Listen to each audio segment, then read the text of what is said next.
Hey everyone, Sycra here, and in this lesson I'm going to be talking about the basic drawing tools and how to use them, specifically how to hold your pencil, pen, or stylus. There are infinite ways to hold your pencil. Here are just 4 examples. You can hold it like a writing tool or hold it more like what you'd be taught in an art school.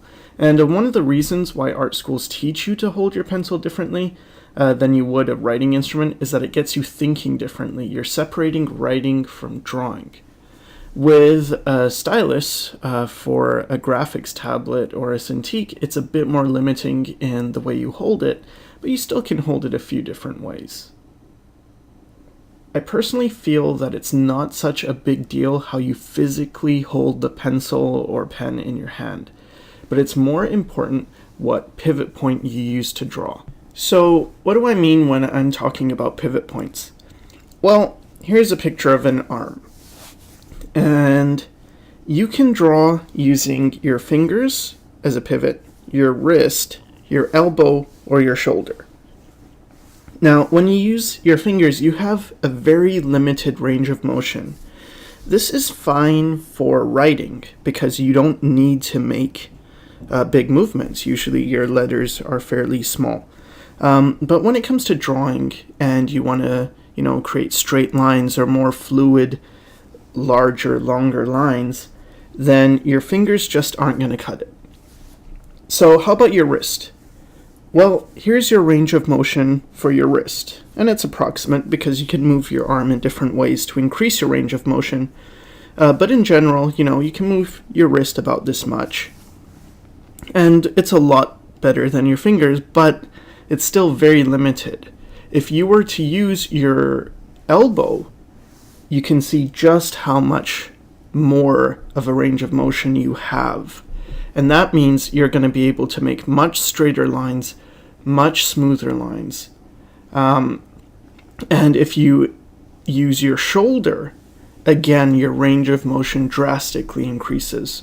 So when I draw, I try to really use my shoulder and my elbow to draw, not so much my wrist and not really my fingers. And what you have to do is kind of pick, which pivot you're going to use. You can combine them. You can use, shoulder and elbow, or shoulder and wrist, and elbow and wrist, or wrist and fingers. But the more pivot points you use, the more wobbly your lines will get. The way I like to think of it is, imagine you're wearing a cast if you've injured your hand and you can't move your fingers at all, you can't move your wrist. This will just force you to use your elbow and your shoulder. Now, at first, it's very uncomfortable, especially if you've never drawn like this before. But get used to it and practice. It might take about a week, or maybe a bit more, maybe a bit less. But pretty soon, you'll be able to create much better fluid lines. So now I'm just going to demonstrate the difference between using your finger and your wrist and your elbow and your shoulder. So I'm just going to draw a line, and I'm only going to use my finger. And this is my range of motion with my finger. So again, if you were writing, this is not a big deal. You can pretty much get all you need with your finger. But now with my wrist, I'm just going to use my wrist. This is my range of motion, and you'll notice because of the way the wrist is, it's going to be a curved line. But that allows me a lot more motion than just using my finger. So I don't have to use the whole wrist, but can get, straight lines to about this length. If I was to just use my finger, try and get straight lines, I'm going to have to move my arm as well as moving my finger, and you'll notice just how wobbly this gets. Okay, so let's try elbow now. So just using my elbow, I can comfortably make a straight line of this length, and if I just include the full range of motion, well, it's going to go off the page. And now with my shoulder, straight lines, pretty much it's not going to be a problem. No matter how big well, I guess you could find an extremely big piece of paper and then it's going to be a problem, but yeah, and then just, I don't know, a curved line, again, it's too big. So elbow and shoulder will give you all you need. Now I'm going to show you the same thing using traditional media, and I'll also cover a little bit about what tools I use. And I want you to really pay attention to my arm movements when I'm drawing. Alright, so now when it comes to what do I use, it doesn't matter. You can use, any paper. I would recommend just not using like a line paper, anything that's, clean and free. And it's much more important how you hold the pencil, what kind of lines you make in terms of your arm movements. So you could use a pen, same deal, right? I mean, it's much more important how I'm moving my arm, how I'm making the lines, not necessarily what I'm using with the lines. Of course, with a pen you can't erase. One of the things I really like to use is a mechanical pencil. Just don't have to sharpen it. And again, mechanical pencils are good for making lines.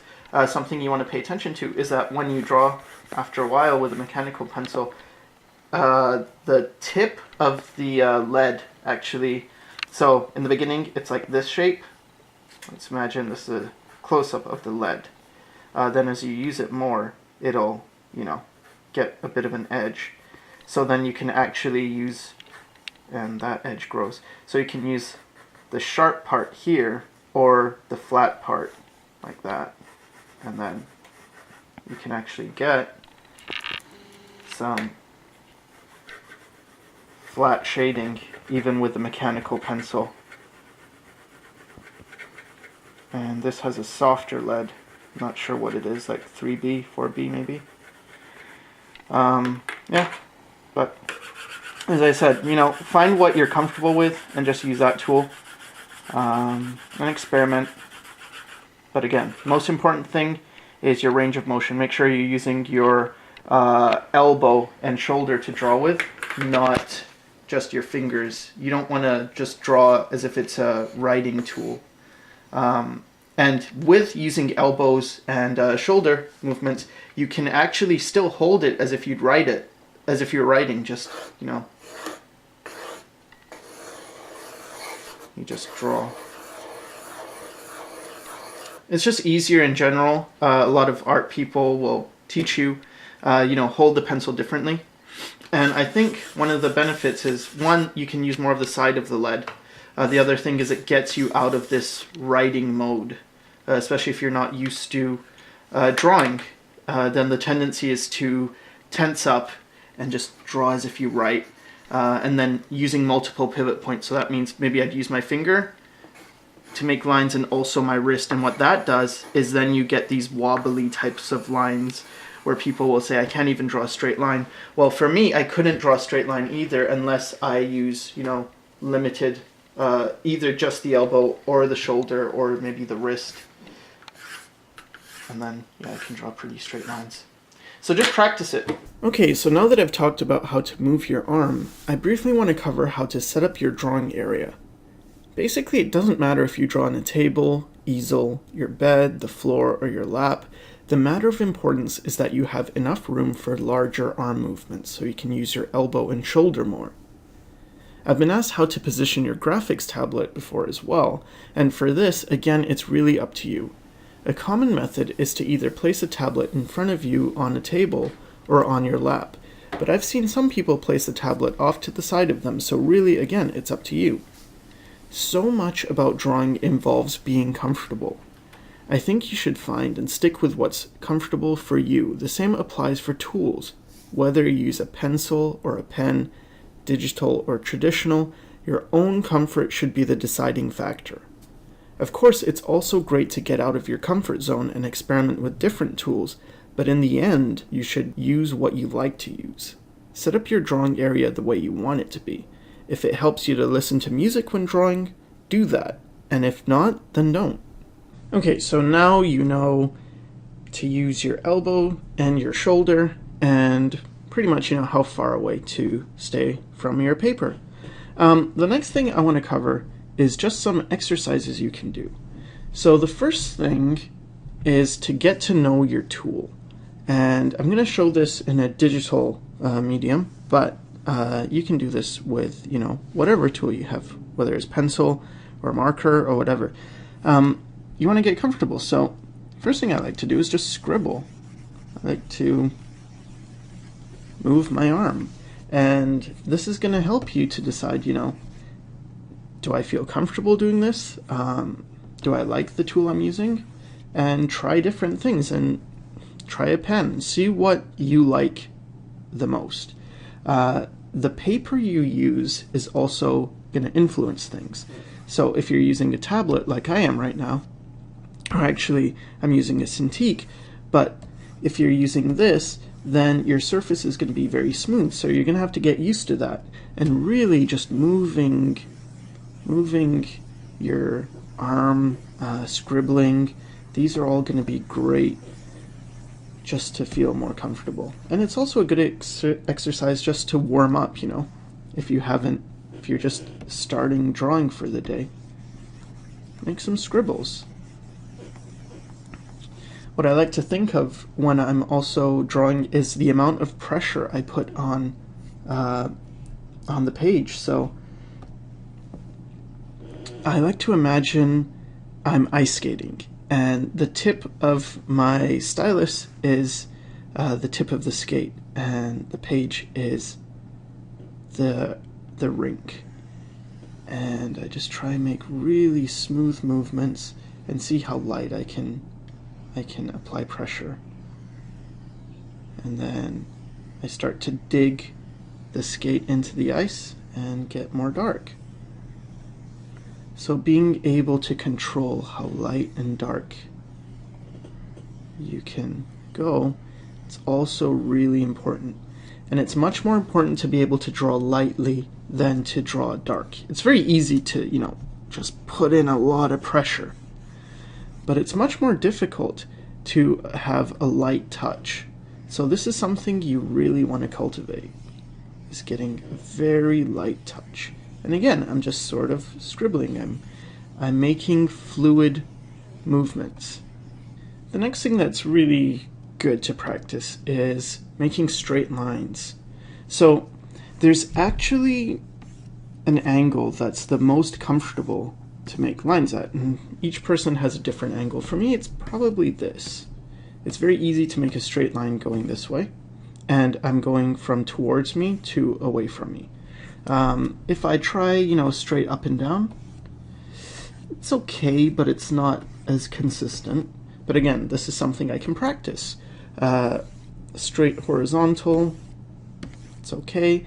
Let me try going from further away from me to towards me, and that gets a bit harder. You can see just the lines aren't as good in terms of quality.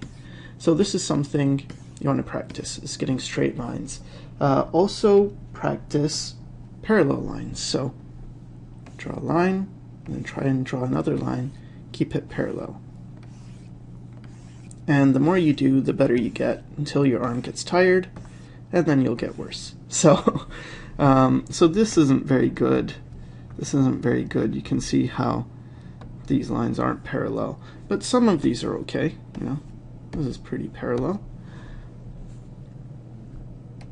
Another thing you can do is target practice.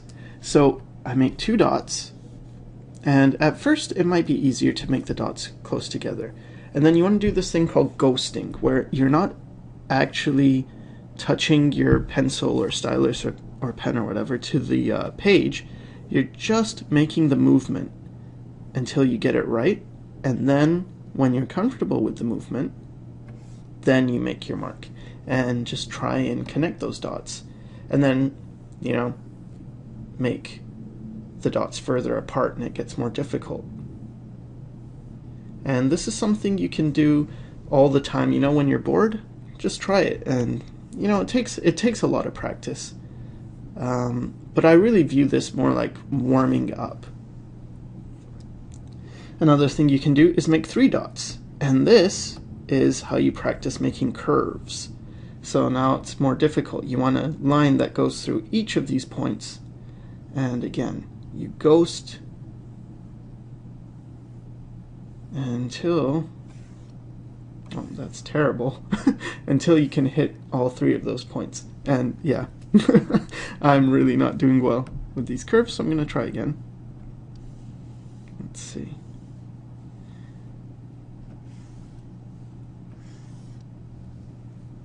I need more practice. Another thing is to just make ovals or ellipses, or practice circles.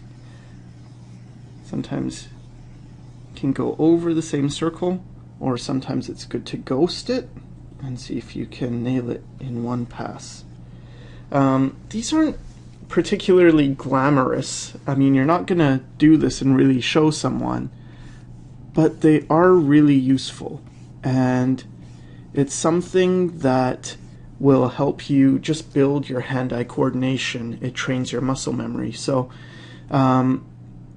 it builds confidence more than anything else. A lot of times people will understand the concept. So someone might say, you know, draw a circle and then draw a line and then another line, and then we're going to turn this into a face. And it's like, okay, but then they try and draw a circle, and the circle is wobbly because they're drawing it like they're writing, and the lines are just, you know, not great.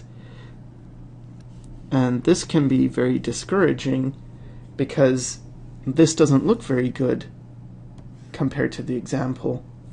And again, we've been over how to get rid of this, is that, you know, gotta use more elbow or shoulder movements and practice developing, you know,